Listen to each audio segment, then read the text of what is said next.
Hi guys, welcome back to East Coast Sailing. I'm Rob and today we're going to be stripping down this Raymarine ST4000 Mark II Autopilot. Now this particular unit has come off my Mk2 Oceanus 343, which is a 2006 model, and the boat weighs 5.5 tonnes. Now it does an excellent job of keeping the boat on track whenever I've got it engaged. You can look at the wake at the back of your boat and it's straight like an arrow, like a jet stream coming out of an aircraft. Now, I think what's happening here is we're having a few issues where you disengage the clutch like that and the unit seems to be catching when you free steer it. So you're kind of fighting it while you're on long passages, and that's something I don't want to have an issue with. And also when you're in a marina doing tight manoeuvres and you need lots of small movements, sometimes the drive belt can engage and it catches and stops you being able to steer the wheel. So it's a really common problem. Now I've already stripped this unit down so I know what parts I need to replace, but I will go over what we are going to change. So we're going to change the drive belt. We're also going to change the front cover there because that had a small crack in it. I'm also going to change the clutch lever because you can see the keyway has been overstretched and it's actually rounded off, and that's probably why the clutch lever was moving around all over the place and being a little bit sporadic when you went to engage it and it didn't always engage. We're going to be replacing the clutch lobe there, and that actually connects into the clutch lever.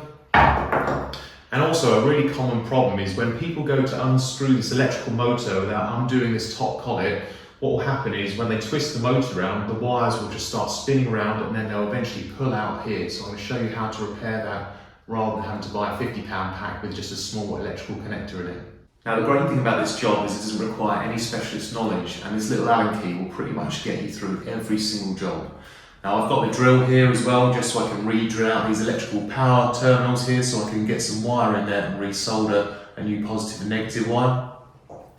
And I've also got the soldering line just to reattach the new positive and negative terminals to the starter motor.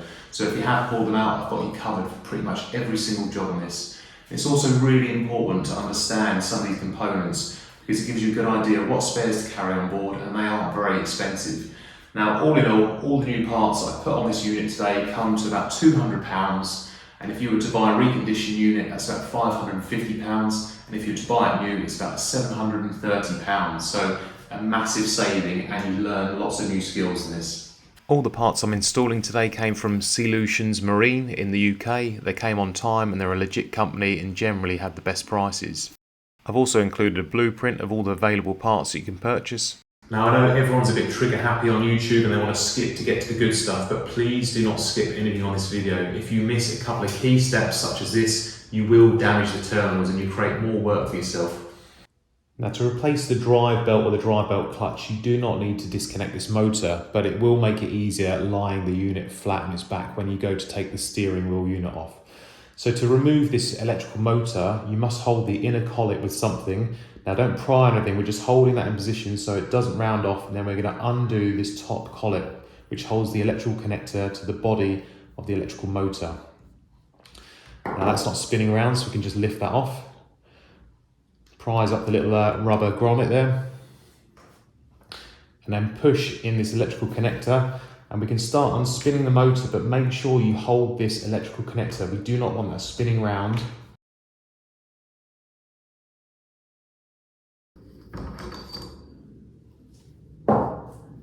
Right, now we can lift out the motor here. So just be careful because this little cap isn't actually fixed to the motor and it can pull off. You don't want to pull too hard, otherwise you'll pull out the electrical connectors. I've done a dramatic reconstruction of what I really did. Now I made this mistake myself, and it's really common when you read some of the forums. I actually twist the motor around without holding the power connector in place, which twists the wires and then they end up pulling away from the power connection. So if you have already done this, I'm going to show you later on in the video how to re-solder them back in. Now you can see this is the gearbox, and that is actually loose, these components. The housing's made of plastic, so you need to be really careful with it. And it also amplifies the strength of the electrical 12-volt motor, so it can turn the wheel with more torque there.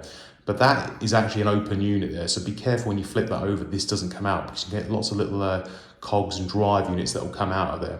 So we're going to just turn this over now, and then we're going to remove the wheel from the drive unit. Now we're going to remove the 3 clamps to detach the drive unit from the steering wheel. Now these bolts are called M5s and they're Allen keys as well. Now I have noticed some of these Allen key bolts are damaged. Now I bet someone's put a Torx bit into there thinking it was Allen key and they've distorted it, so I am going to order some new replacements.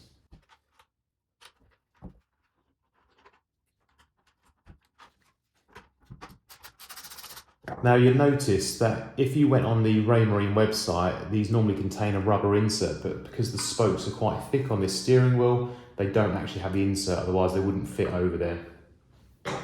So make sure you put all the pieces together so you're not losing anything.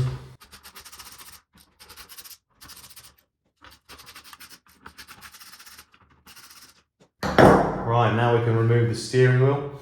Now what I will say is when you do remove the steering wheel, there's a little keyway in there and a piece of metal, and that's just held in with a bit of grease. So when you remove that off the boat, just be very careful of any loose parts. Now we're going to undo the clutch lever here.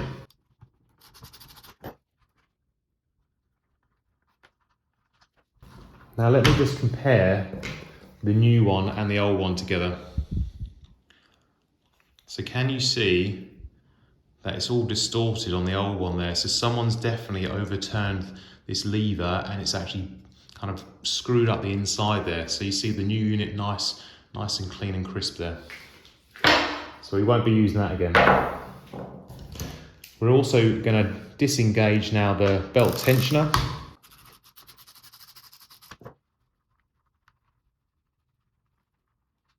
Right, now we can actually separate the unit, but before I do that, check that sticker out that Raymarine have put in there. It says flush inside drive unit with fresh water after each trip by inserting a hose pipe into free slot.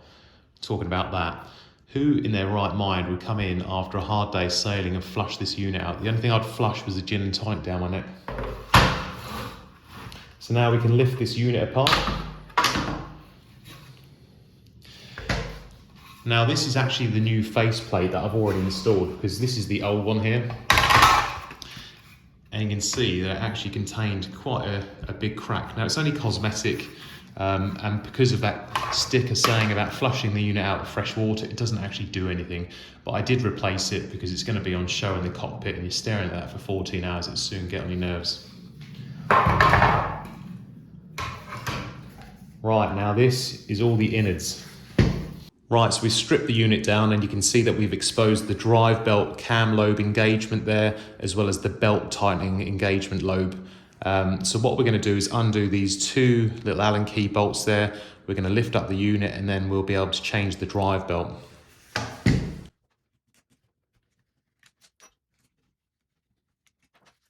Right, you can see even though we've removed the two Allen keys, it's actually held in with three individual kind of raceways there. So we've got to prise this up and use a little bit of strength.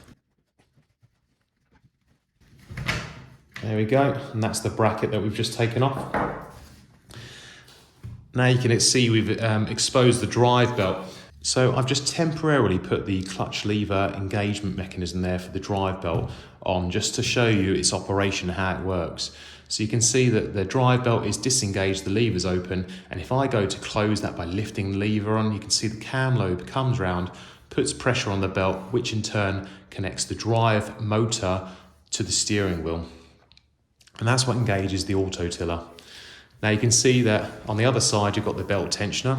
So when you undo the Allen key, the little serrations there mean that you can twist that now because you haven't got the Allen key bolt in there.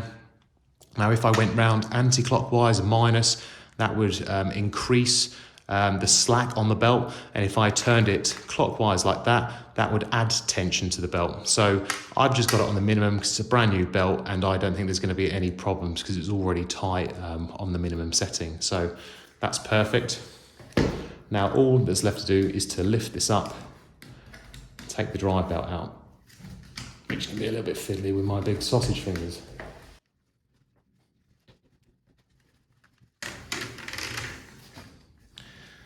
And that is the drive belt that's come out. So I'm just going to do a little comparison to see if they're both a similar size and whether my theory about it constricting was the issue there. Now, I don't think they're any difference in size. So, you know, maybe a couple of mil.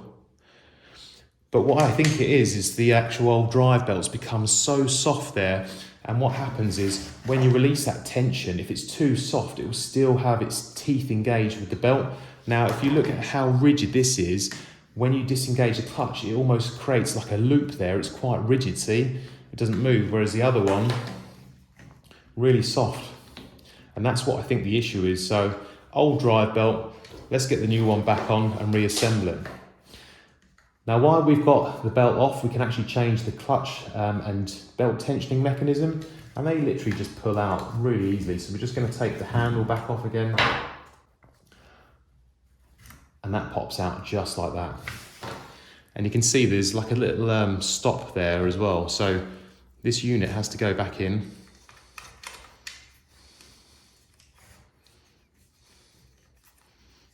Like that.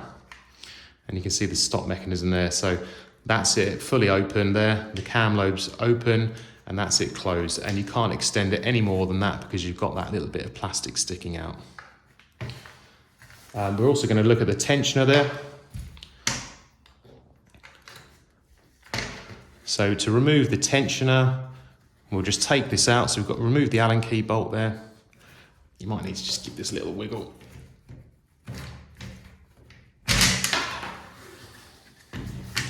There we go. And that is the tensioner there that we've just removed, so that's fine. Now, the only other job with this particular unit is if you wanted to change the ball bearings. Now, a raceway set comes in 4 pieces, you connect them together and you have a load of ball bearings that sit in there.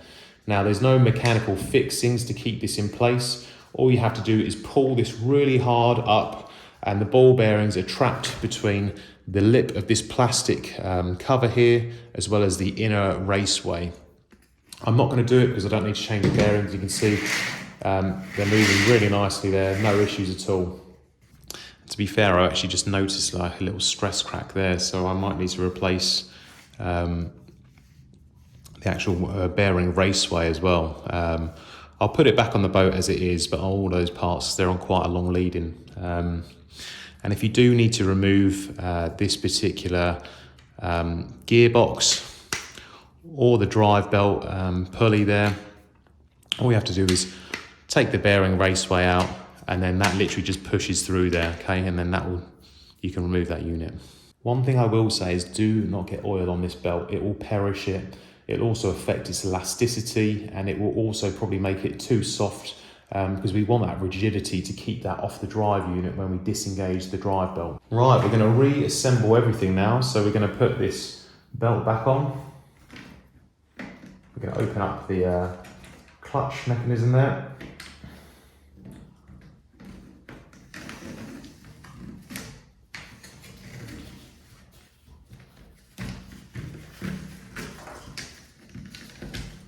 There we go. We're going to do the belt tensioner.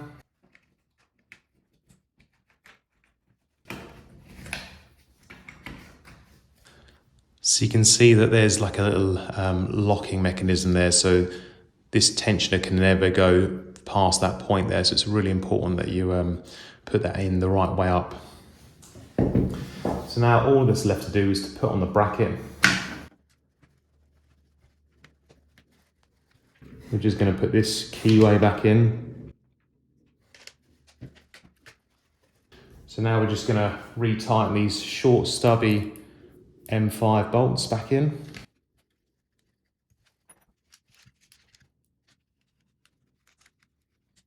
Now you don't want to over tighten any of these components by any means, because all that will happen is you'll round them off. They're only going into, bolts held within a plastic housing, and I can imagine this unit is very brittle because it's been in the sun for 19 years. Right, so that's the drive unit back together. So now we're going to put the cover plate back on. So there's a little arrow as well that goes there, and match the arrow at the top. I'm just going to turn the unit back over, and we're going to reinstall the belt tensioner, which goes there. Make sure the flat keyway matches up with the flat keyway there.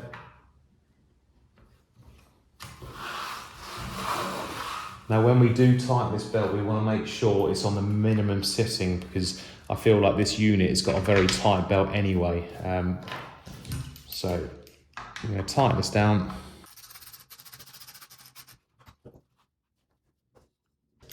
I'm just installing the clutch lever as well. Now you don't want to over tighten these either, so I'm going to go back to the Allen key because they are just held in like a plastic housing, so you could easily round them off. Moves nice and free now. When you put it in the engaged position, it doesn't move. Go back to manual tensioning so I don't over tighten it. Before I tighten that all the way down, I'm going to make sure it's on the minimum position.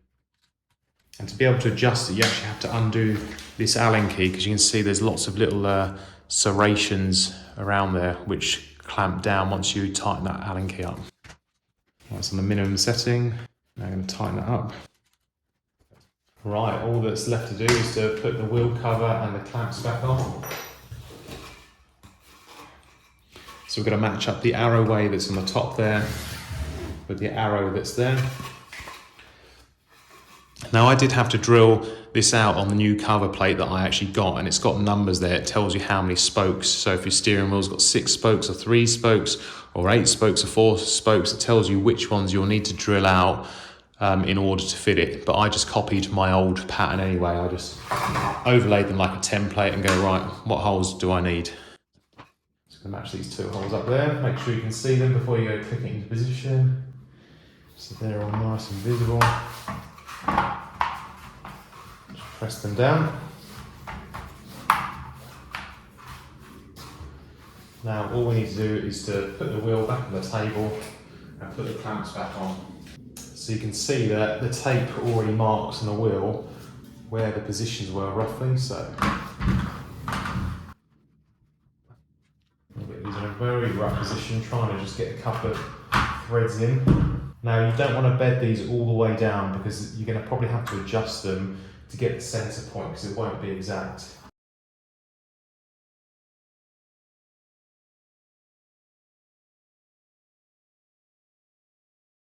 Now you might need to slide this around to get some adjustment in there to make sure the holes line up, and when you've got them all in, you can tighten them all down to a good torque. I'm just going to check hand tight.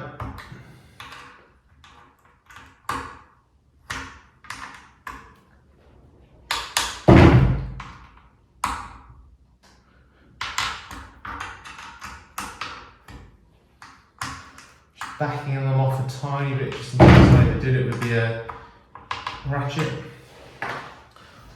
Right. All that's left to do now is to reinstall the electrical motor. So I'm going to tell you how to do this safely. You don't want to just start ramming it in. So you can see you've got a little screw there, and that screw is going to have to fit into one of these 2 holes, all right? So that will hold the motor in position when it's clamped down. Now, because you've got lots of small little cog teeth there, you don't want to just force it down because you will break the teeth off. They're a very specialist part. And if you do break anything in here, you can't just get the cogs. You have to buy this gear unit, which costs about £200. So I'm just going to push this in very gently. And if it doesn't go, just engage the drive belt a little bit. And you'll feel the teeth just drop down. And give that a spin, and you can see now we've got that motor pushed all the way down, fully engaged. Perfect.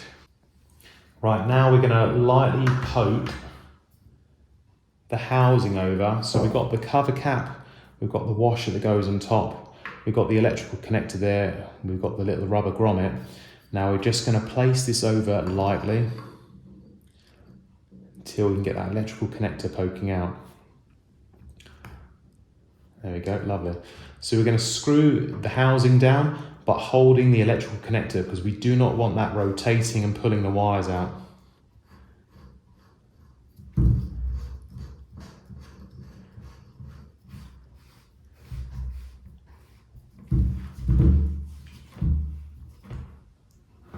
Right, that's really snug down now. And autopilot all there engages, disengages perfectly. So all that's left to do now is to put this rubber collet over So when the motor's not in use, you can literally just plug this over the connector there to keep the water out. So we're now going to put the collet and make sure you get it the right way up, so it's actually the wider flange at the top. So holding the motor.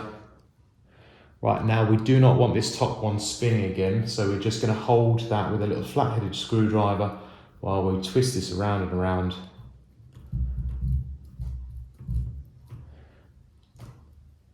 And that is complete. Cover cap on. Job's a good one. Right, if you've accidentally pulled the power cables out of the power plug connector that goes into the drive motor, don't worry, I have you covered. We'll get this repaired. So what I'm going to do is I'm going to re-drill out these little holes here, get rid of the old wire as well as the crimps that I've pressed down.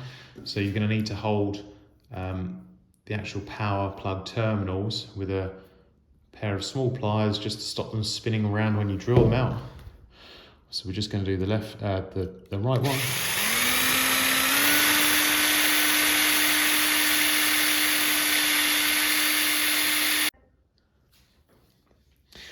So now we've drilled out the power connector holes there where the leads came out, so they're slightly bigger and they're going to fit nicely for this new copper cable. So I've got the positive and negative terminals. I'm going to strip the ends off, and now I'm going to put a little bit of solder flux inside each of them and over the wire, and then slide them in, and then I can keep that on board as a spare.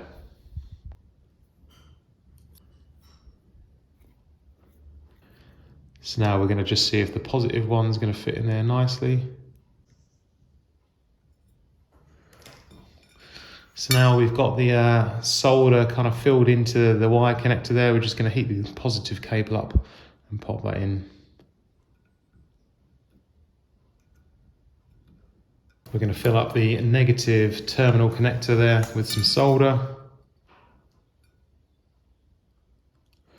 It's filled up quite nicely. And then we're just going to pop this negative cable in.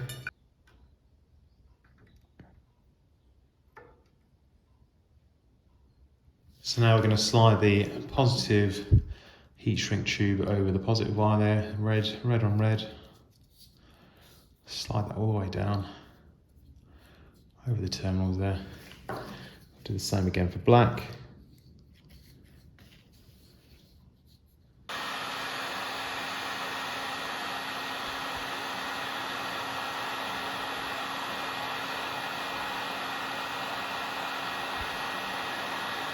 And there we have one repaired power connector there, and it looks brilliant. No exposed cables there, nice and strong. Now, I'm a very visual person. I don't like to read instruction manuals. I like to take things apart and see how well engineered something is. It gives you a really good idea of how to fix something and what the likely problems are that you're going to encounter when you're out sailing. So it gives you a good idea of what spares to carry on board. And when something goes wrong, you can visually see what's going wrong in your head because you've already disassembled this unit.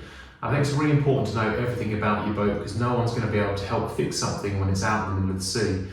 Now, if you are on a long passage and you don't have access to a soldering iron or mains powered, you can get gas soldering irons. You could probably also use a knife and put it over the stove and heat it up to it's like red hot, and just if you need to solder one or two connections if you're in a bit of a jam. So just a couple of tips there. So we've got the wheel unit all back and assembled. We've reconnected the power cable lead there, so we've got a spare on board, and that's a really common problem.